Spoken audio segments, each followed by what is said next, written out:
જય માતાજી, જય ભવાની।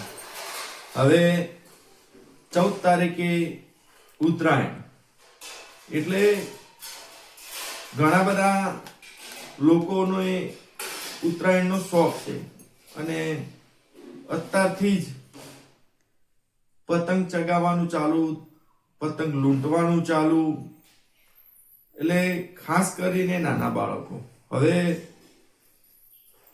એમને એવું ધ્યાન નથી હોતું કે ભાઈ ખાડો છે કે કૂવો છે કે રસ્તો ખરાબ છે કે કાંટા છે કે કઈ પણ વસ્તુ, અને ફક્ત એમની નજર હોય છે પતંગ ઉપર, પતંગ પકડવા માટે।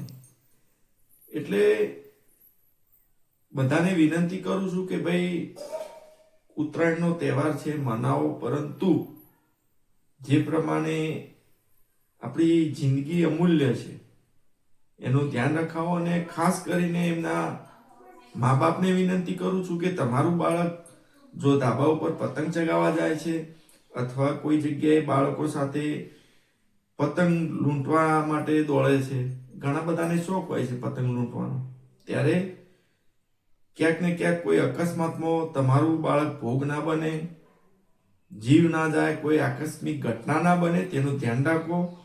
કારણ કે ઉત્તરાયણનો એક જ દિવસ છે, ક્યાંક પતંગ કપાઈ જશે તો ચાલશે, પતંગ જતો રહેશે તો ચાલશે, પણ તમારી જિંદગી કપાઈ જશે ને સાહેબ તો એ જિંદગી પાછી નહીં મળે।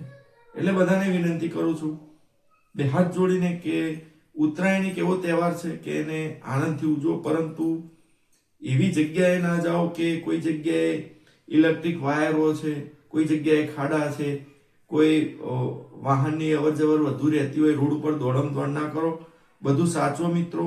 કારણ કે ઉત્તરાયણ તો દર વર્ષે આવે છે, પરંતુ જિંદગી જો ગઈ તો એમાંથી પાછી નથી આવવાની। જય માતાજી।